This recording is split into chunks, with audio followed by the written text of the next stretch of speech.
masjid. Oleh Rasulullah dinyatakan masjid itu adalah rumah setiap orang-orang yang bertakwa. Masjid itu rumah setiap orang-orang yang bertakwa. Jadi kalau orang mengatakan kami, apalagi ini PNS ya, PNS itu kan biasanya ada sumpah jabatan itu, beriman dan bertakwa kepada Tuhan yang Maha Esa, tapi tidak pernah ke masjid, nggak pernah sholat. Aneh ya kira-kira mau menyatakan bertakwa kepada Tuhan yang Maha Esa. Tuhan yang Maha Esa siapa itu? Allah.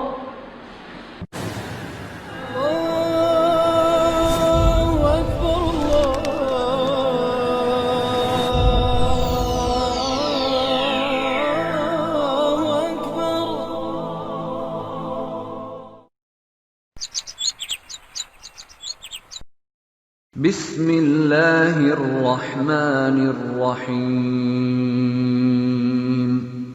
Warahmatullahi wabarakatuh. Alhamdulillah alladzi arsala rasulahu bil huda wa dinil haqqi liyudhhirahu 'alad dini kullih wa kafa billahi syahida. Asyhadu an la ilaha illallah wahdahu la syarikalah wa asyhadu anna Muhammadan abduhu wa rasuluh. Allahumma salli wa sallim wa barik ala Muhammadin wa ala alihi wa ashabihi wa man tabi'ahum bi ihsanin ila yaumiddin wa ba'd. Kaum muslimin rahimakumullah, setelah saya memanjatkan puji syukur kehadirat Allah, bersolawat kepada Rasulullah, selanjutnya mari coba kita lihat sabda Rasulullah sallallahu alaihi wasallam, di mana dalam hadis yang diriwayatkan oleh Imam At-Tabrani dinyatakan, idza ata alayya yaumun la ajdadun fihi ilman yuqarribuni ila Allah azza wa jalla fala burikali fi tulu'i syamsi dzalikal yaum. Apabila aku didatangi oleh sesuatu hari dan aku tidak bertambah ilmuku pada hari itu yang dapat mendekatkan diriku kepada Allah azza wa jalla, maka tidak ada keberkahan untukku dalam terbitnya matahari pada hari itu. Oleh karenanya, saudara-saudaraku semuanya, kaum muslimin rahimakumullah, kita bersyukur di kesempatan kali ini kita mengadakan kajian dalam rangka lebih jauh memahami tentang Islam. Mudah-mudahan apa yang kita pelajari pada kesempatan kali ini memberikan hikmah untuk kita semuanya, yang nantinya semakin mendekatkan diri kepada Allah subhanahu wa ta'ala. Semoga Allah memberkahi kepada kita semua. Di kesempatan kali ini saya akan menyampaikan satu hadis juga. Yang hadir ini sehari semalam bisa rutin pergi ke masjid 5 waktu full, bisa nggak kira-kira 5 waktu? Jadi tidak hanya sekedar subuh, tidak hanya sekedar maghribnya, kemudian atau tidak sekedar duhur di masjid manapun, tidak harus di tempat ini dan masjid ini, enggak, tapi bisa hati ini senantiasa, kalau bahasa Jawa ku mantil-kantil karo masjid gitu. Jadi kalau orang-orang itu bisa seperti itu, maka jaminan dari Allah ya, besok pada hari di mana tidak ada naungan kecuali dari Allah SWT yang memberikan naungan, adalah salah satunya adalah rajulun mu'allaqun qalbihi fil masajid. Jadi orang yang hatinya senantiasa tertambat dengan masjid. Oleh karenanya di dalam firman Allah ya, surah At-Taubah Allah berfirman, innama ya'muru masajidallahi man amana billahi wal yaumil akhir wa aqamas shalah wa ataz zakah wa lam yakhsha illallah fa asa ulaika ayyakunu minal muhtadin. Hanya yang memakmurkan masjid-masjid Allah ialah orang-orang yang beriman kepada Allah dan hari kemudian, serta tetap mendirikan sholat, menunaikan zakat, dan tidak takut kepada siapapun. Artinya bukan kemudian seseorang tidak saling menghormati, tidak. Artinya dimanakan tidak akan beribadah kepada siapapun kecuali hanya kepada Allah. Maka merekalah orang-orang yang diharapkan termasuk orang-orang yang mendapatkan petunjuk. Demikian firman Allah dalam surah At-Taubah ayat yang ke-18. Nah, ibu-ibu, bapak-bapak, saudara-saudara semuanya, kita pernah nggak merasa jenuh pergi ke masjid? Atau sebaliknya aja, penjenengan bisa nggak merasakan ketika di masjid itu rasanya ayam tentrem kerasan gitu? Ini bisa nggak merasakan seperti itu? Menjadikan masjid seperti rumah kita sendiri, bisa nggak kira-kira? Jadi kalau bepergian ya keluar kota, hati ini selalu ingat, saya punya rumah, saya harus pulang ya. Kemudian ketika di rumah rasanya sejuk, tidak seperti paman doblang itu ya. Paman doblang itu rajenak dolan neng omah bingung katanya. Jadi tidak ada kenyamanan gitu. Nah, orang-orang yang bisa menjadikan masjid seperti rumah sendiri, maka nanti akan diberi oleh Allah kenikmatan yang sangat tinggi. Ini oleh karenanya Rasulullah Shallallahu Alaihi Wasallam menyatakan, al masjidu baitu kulli taqiyyin, al masjidu baitu kulli taqiyyin. Fatakaffalallahu liman kanal masjidu baitahu birruh warrahmah wal jawaz ala sirati ila ridwanillah ilal jannah. Hadis ini diriwayatkan oleh Imam At-Tabrani dan Bazzar dari Abu Darda. Masjid, oleh Rasulullah dinyatakan, masjid itu adalah rumah setiap orang-orang yang bertakwa. Masjid itu rumah setiap orang-orang yang bertakwa. Jadi kalau orang mengatakan kami, apalagi ini PNS ya, PNS itu kan biasanya ada sumpah jabatan itu, beriman dan bertakwa kepada Tuhan yang Maha Esa, tapi tidak pernah ke masjid,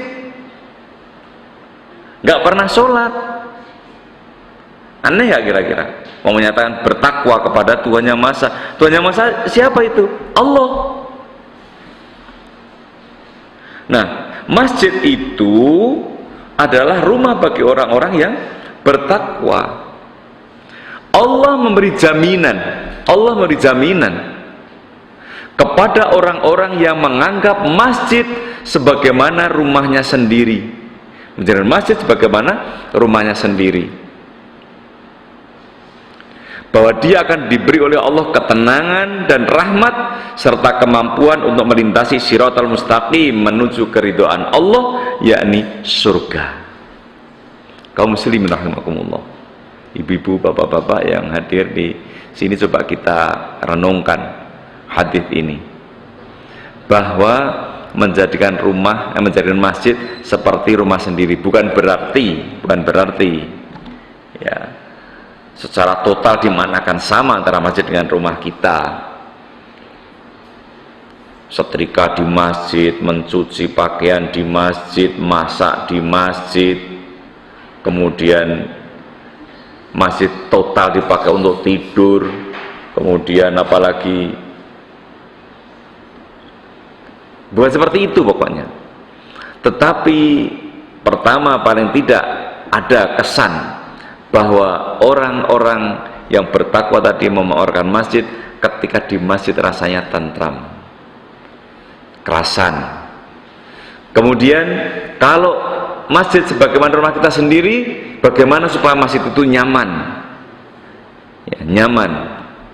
Kalau kita di rumah agak pengap dikit sudah berpikir, wah bagaimana ini kalau masuk kamar tidur kok AC nggak ada, rasanya pengap, beli AC. Maka ketika kita berada di masjid ternyata kurang nyaman, oh mungkin ini perlu AC, diberi hiasan, diberi AC. Kemudian kalau di rumah begitu nyamannya akan buka-buka buku, buka kitab, maka di masjid perlu disediakan kitab, disediakan buku-buku agama. Kemudian ketika di rumah ternyata ada suasana untuk saling komunikasi, saling mengisi antara bapak, ibu, anak, bahkan sampai pembantu rumah tangganya. Ya, sekarang katanya nggak boleh pakai pembantu ya, pakainya asisten gitu. Ya bisa terjadi komunikasi yang baik, saling mengisi. Di masjid kita jadikan seperti itu. Dan masih banyak contoh. Ya.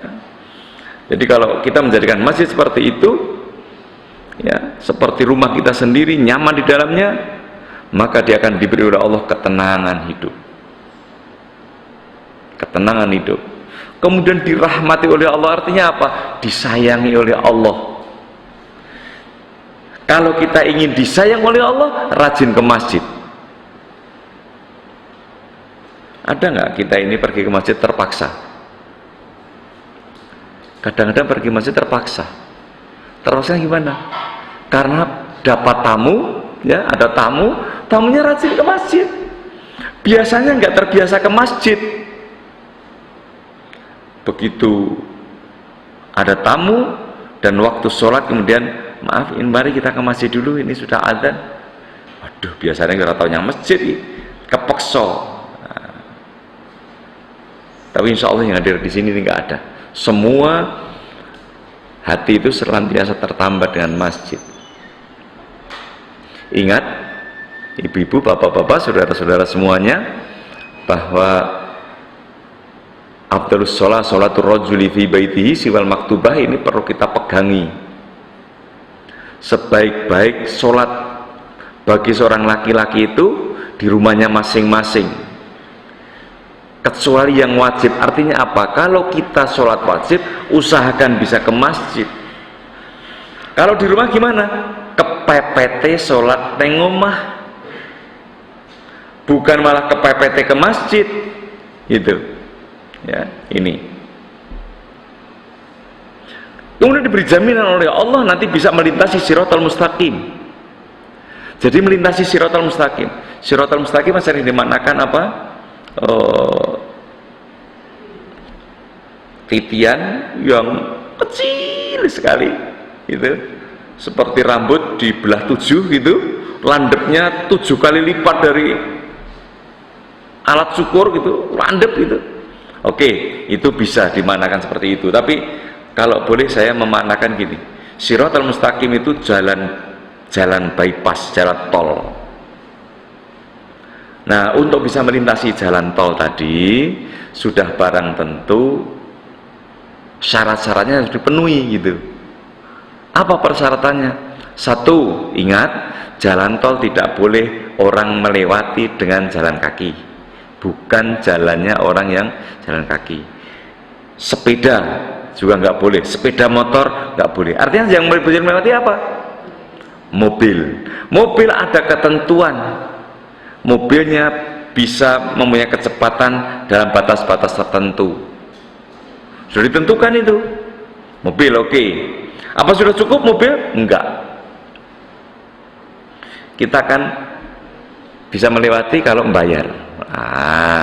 Maka akan menuju satu tempat, ya, di gerbang tol kita membayar, baru orang tadi bisa melintasi jalan tol. Nah, orang yang ingin mendapatkan rahmat dari Allah, mendapatkan keridhaan dari Allah untuk bisa melintasi siratal mustaqim menuju kepada surga Allah, itu menjadikan masjid seperti rumah sendiri, memakmurkan masjid. Oleh karenanya ibu-ibu, bapak-bapak, saudara-saudara yang berbahagia, penting untuk kita cermati bahwa jangan sampai kita ini ke masjid itu rasa-rasa, ya. Rasulullah Shallallahu Alaihi Wasallam bersabda, "Basyiril masya'ina fi dzulmi ilal masjidi bin nur at-tami yaumal qiyamah." Berbahagialah orang-orang yang banyak berjalan ke masjid dalam kegelapan. Ini sering dimanakan ke masjid subuh. Ternyata ke masjid subuh itu memang berat. Gitu. Kita lihat masjid-masjid kita itu. Kalau maghrib banyak, isya sudah agak turun dikit. Subuh apalagi gitu. Ya. Lah orang yang rajin ke masjid, khususnya subuh, kalau subuhnya rajin, insya Allah yang lainnya kena. Gitu. Nah orang yang rajin atau banyak berjalan menuju ke masjid dalam kegelapan, mereka meraih cahaya yang sempurna pada hari kiamat. Kaum muslimin rahimakumullah, itulah yang harus kita pahami, bahwa yang namanya masjid hendaknya kita jadikan sebagai sarana untuk menuju kepada keridhaan Allah. Mudah-mudahan ada hikmahnya. Segala kekurangan mohon maaf. Billahi taufiq wal hidayah. Assalamualaikum warahmatullahi wabarakatuh. وَإِذَا قُرِئَ الْقُرْآنُ فَاسْتَمِعُوا لَهُ وَأَنصِتُوا لَعَلَّكُمْ تُرْحَمُونَ واذكر ربك في نفسك تضرعا وخيفة ودون الجهر من القول بالغدو والآصال ولا تكن من الغافلين.